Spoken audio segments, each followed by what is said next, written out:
LT grade home science का exam paper, इसके जो है 120 क्वेश्चन कंप्लीट कर चुके थे, उसके आगे का आज हम इसमें सॉल्व करेंगे। और आप इस वीडियो को लास्ट तक देखें, ये सारे क्वेश्चन इंपॉर्टेंट हैं, तो प्लीज़ इस वीडियो को लाइक करें और चैनल को सब्सक्राइब करना ना भूलें, जिससे मेरे चैनल की सारी अपडेट मिलती रहे। तो चलिए स्टार्ट करते हैं आज LT ग्रेड एग्ज़ाम का सेकंड पार्ट। 121 क्वेश्चन है, मस्तिष्क अपने वयस्क भार का 90% तक पहुंचता है जब बालक की आयु होती है। तो जब बालक की 5 वर्ष की आयु होती है तो वह वयस्क भार का 90% तक उसका मस्तिष्क पहुंचता है। और 80% तक कब पहुंचता है? तो जब बालक की आयु 3 वर्ष की होती है। जब बालक की आयु 3 वर्ष की होती है तो वो अपने वयस्क भार का 80% तक पहुंचता है। और जब बालक की आयु 5 वर्ष की होती है तो वो 90% तक उसका मस्तिष्क अपने वयस्क भार का 90% तक पहुंचता है। 122 क्वेश्चन है, वंशानुक्रम आनुवांशिकता का जो गुण है वो क्या है? वो DNA है। DNA जो है वंशानुक्रम आनुवांशिकता का गुण है। 123 है, 5 वर्ष के बालक कागज को कैंची से एक सीधी रेखा में काटने योग्य होते हैं, तो यह कौशल कौन सा कहलाता है? तो यह सूक्ष्म क्रियात्मक कौशल होता है। 2 प्रकार की जो है स्किल्स होते हैं मोटर डेवलपमेंट में, एक ग्रॉस होता है और एक फाइन मोटर स्किल्स होता है। जो फाइन मोटर स्किल्स होता है उसमें जैसे हम लोग कोई पेंसिल पकड़ रहे हैं, पेन पकड़ रहे हैं या लिख रहे हैं, पढ़ रहे हैं, मतलब बारीक काम किया जाता है उसमें, सूक्ष्म काम, जिसको करने के लिए जो है उंगलियों की आवश्यकता होती है। लेकिन ग्रॉस मोटर स्किल्स में जैसे दौड़ रहे हैं, कूद रहे हैं, भाग रहे हैं, चल रहे हैं, तो इससे पूरी बॉडी हमारी हिल रही है, मतलब कि बड़ा स्तर का जो मोटर डेवलपमेंट वाला काम होता है वो हम इससे करते हैं। और जो सूक्ष्म जैसे लिखना, पढ़ना है, पेंसिल पकड़ना है, कैंची पकड़ना है, बहुत ज़्यादा ध्यान दे के जो काम होता है वो जो है इसके अंतर्गत आता है। तो ग्रॉस मोटर डेवलपमेंट और फाइन मोटर डेवलपमेंट के अंतर्गत। 124 है, क्रियात्मक अनुकूलन या ऑपरेंट कंडीशनिंग की संकल्पना दी थी। तो ऑपरेंट कंडीशनिंग की जो संकल्पना थी वो आपकी दी थी स्किनर ने। 125 है, शक्ति एम्पावरमेंट से आप किसे नियंत्रित करते हैं? तो शक्ति एम्पावरमेंट से हम संपत्ति, ज्ञान व प्रवृत्ति, उपयुक्त इन तीनों को ही हम नियंत्रित करते हैं। 126 है, प्रसार शिक्षा के चरण का सही क्रम लिखिए। तो प्रसार शिक्षा के चरणों का सही क्रम जो है इसमें जो है वो है बी है इसका आंसर। तो इसे याद करने की एक ट्रिक है कि आप ऐसे सोचिए कि ए नाम का कोई व्यक्ति है, ए नाम का कोई व्यक्ति है, उस पर शक करती हैं दी। ए नाम का कोई व्यक्ति है जिस पे शक करती हैं दी। तो इससे आपका जब आप ऐसे एग्ज़ाम टाइम में शक दी ए ऐसे लिख लेंगे तो ए से तुरंत आपका हो जाएगा अटेंशन, आई से हो जाएगा इंटरेस्ट, डी से हो जाएगा डिज़ायर, सी से हो जाएगा कन्वेक्शन और ए से हो जाएगा आपका एक्शन और एस से हो जाएगा सेटिस्फैक्शन। अब आप सोच रहे होंगे यहाँ पे 2 बार ए है, तो हम किस ए को क्या समझे? तो सबसे पहले आप ये सोचिए कि जब भी पहला स्टेप होगा तो सबसे पहले ध्यान आकर्षण, अटेंशन, हम जब हम किसी पे अटेंशन देंगे तभी तो हम उसके आगे का काम करेंगे। तो पहला होगा अटेंशन, ठीक है। फिर होगा जब हमारी किसी चीज़ पे अटेंशन हम जब देंगे तो पक्का हमारी उसमें डिज़ायर होगी, हमारी इच्छा होगी। फिर उसके बाद हम क्या करेंगे? उस कार्य में हमारा क्या होगा? विश्वास होगा, तभी हम उस पर वो काम कर रहे हैं। फिर ए से क्या है आपका? जब आपको पूरा विश्वास हो जाएगा तभी आप एक्शन, वो काम को करेंगे। और जब काम को आप करेंगे तो उससे आपको क्या मिलेगा? सेटिस्फैक्शन। तो इस तरह आप लिख लीजिए और इसको एग्ज़ाम टाइम में ऐसे याद रखिएगा, शक करती हैं दी ए नाम के किसी व्यक्ति पर। तो ए जब आप यहाँ से लिखिएगा तो ये पहला स्टेप होगा, ये दूसरा, ये तीसरा, ये चौथा, ये पाँचवा, ये छठा, इस तरह से ये बनेगा। देखिए ये पहला है, फिर वो है, इस तरह से आपका ये आंसर हो जाएगा बी। 127 क्वेश्चन है, महिला जो है सशक्तिकरण निम्न में से किस पंचवर्षीय योजना का मुद्दा था? तो महिला सशक्तिकरण ये 9वीं पंचवर्षीय योजना का मुद्दा था। 128 है, निम्न घटनाओं को कालानुक्रमिक क्रम में व्यवस्थित कीजिए। तो सबसे पहले कौन सी योजना प्रारंभ हुई थी, इसको एक क्रम से लिखना है। तो इसका आंसर है बी। सबसे पहले सेवा ग्राम योजना पहले नंबर पे है। फिर आपकी आती है ये आपकी मर्तांडम परियोजना। फिर आपकी आएगी यहाँ पर गुड़गांव परियोजना तीसरे नंबर पर। फोर्थ पर आती है इटावा परियोजना।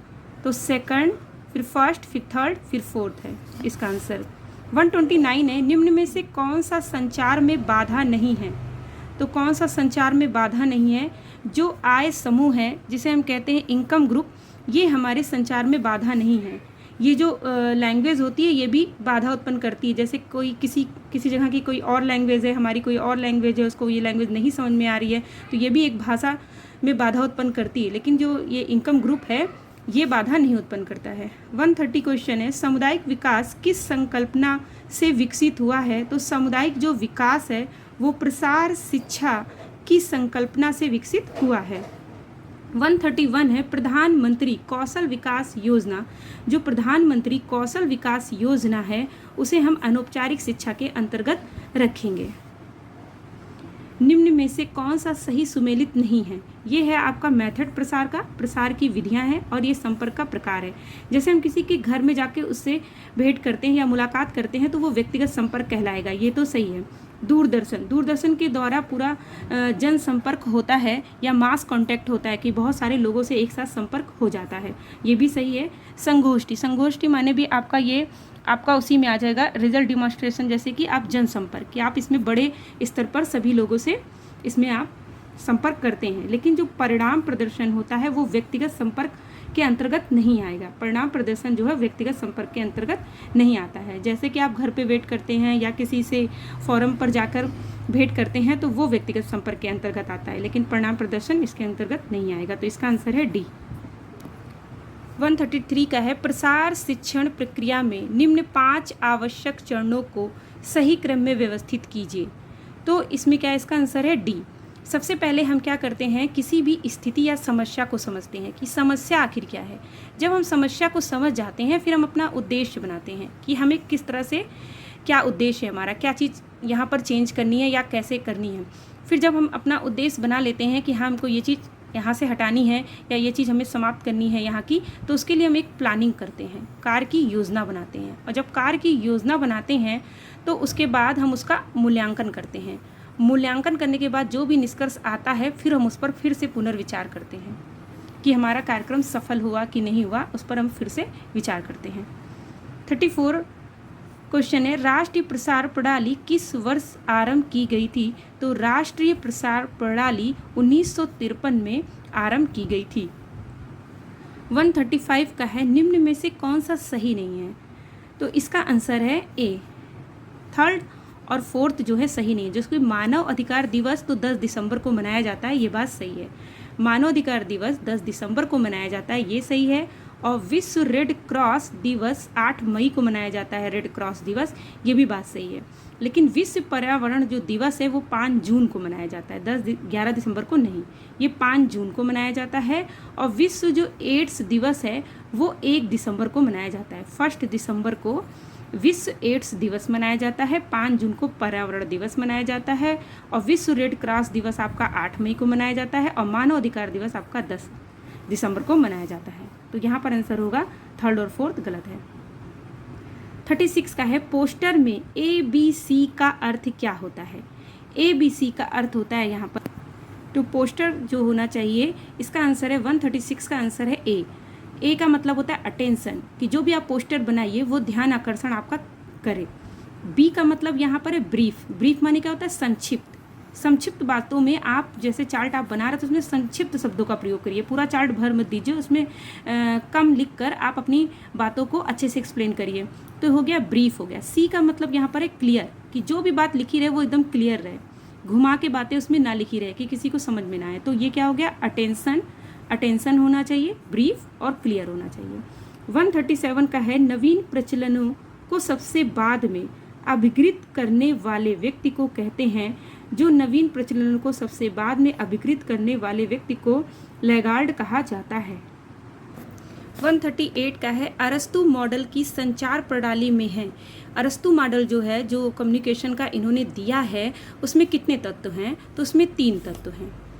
ये देखिए अरस्तु मॉडल है, इसमें 3 तत्व इन्होंने बताए। पहला क्या है कि कोई ना कोई स्पीकर होगा, जो स्पीकर होगा वो स्पीच देगा, और स्पीच जो भी वो स्पीच देगा वो ऑडियंस तक पहुंचेगी। तो स्पीकर होगा, स्पीच होगा, ऑडियंस होगा, ये बात अरस्तु ने अपने मॉडल में बताई है। ये भी मॉडल आपका इम्पॉर्टेंट है, ये दिया है SMCRE, ये मॉडल जो है प्रस्तुत किया है सूपे के द्वारा। ये सूपे के द्वारा दिया गया है SMCRE। इसमें 5 तत्व इन्होंने बताए हैं। पहला क्या है कि कोई ना कोई सोर्स होगा जिसके जो सोर्स होगा, मतलब जो मैसेज को देगा हमें, ठीक है, ये सोर्स है, मतलब कोई इंसान है जो मैसेज को देगा, जो मैसेज को वो देगा वो किसी न किसी माध्यम से हमें देगा, ठीक है, वो फिर किसी न किसी माध्यम से वो हमें देगा और फिर हम उसे क्या करेंगे, उसे हम रिसीव करेंगे, और जब हम रिसीव करेंगे तो उस मैसेज का हम पर कुछ ना कुछ इफेक्ट भी पड़ेगा। तो S से हो गया है सोर्सेज, M से है मैसेज, C से है चैनल, R से है रिसीवर, E से है इफेक्ट। तो सूपे ने जो दिया है वो 5 तत्व इन्होंने बताए हैं। जैसे अरस्तु ने 3 तत्व बताए हैं, वैसे इन्होंने 5 तत्व बताया है, जिसमें है कोई ना कोई सोर्सेज होगा जिसके माध्यम से मैसेज आएगा, चैनल के माध्यम से ही हम उसे रिसीव करेंगे और उसका हम पर प्रभाव पड़ेगा। 139 क्वेश्चन है, मानवीय अभिप्रेरणा सिद्धांत प्रतिपादित किया है। तो मानवीय अभिप्रेरणा जो सिद्धांत है वो मैस्लो के द्वारा प्रतिपादित किया गया है। 140 क्वेश्चन है, स्वच्छता, संरक्षण एवं जलापूर्ति किसके कार्य हैं। तो ये जो कार्य होते हैं वो पंचायत के कार्य होते हैं। 141 का है, लोकतांत्रिक विकेंद्रीकरण की अवधारणा किसके द्वारा दी गई है। तो लोकतांत्रिक विकेंद्रीकरण की जो अवधारणा है वो बलवंत राय जी मेहता के द्वारा दी गई है। 142 का है, प्रसार शिक्षा का सिद्धांत। प्रसार शिक्षा का सिद्धांत हमेशा कहता है कि करके सीखना चाहिए, ठीक है, क्या कहता है ये कि लर्निंग बाय डूइंग, कि हमें जो भी चीज़ सीखनी है वो हमेशा करके सीखनी चाहिए। 143 का है, फ्लैश कार्डों की अधिकतम संख्या हो सकती है।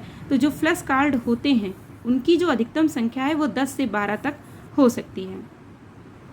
144 है, 2 स्वतंत्र प्रतिदर्शों की विचलनशीलता की तुलना हेतु निम्न में से किस परीक्षण का उपयोग किया जाता है।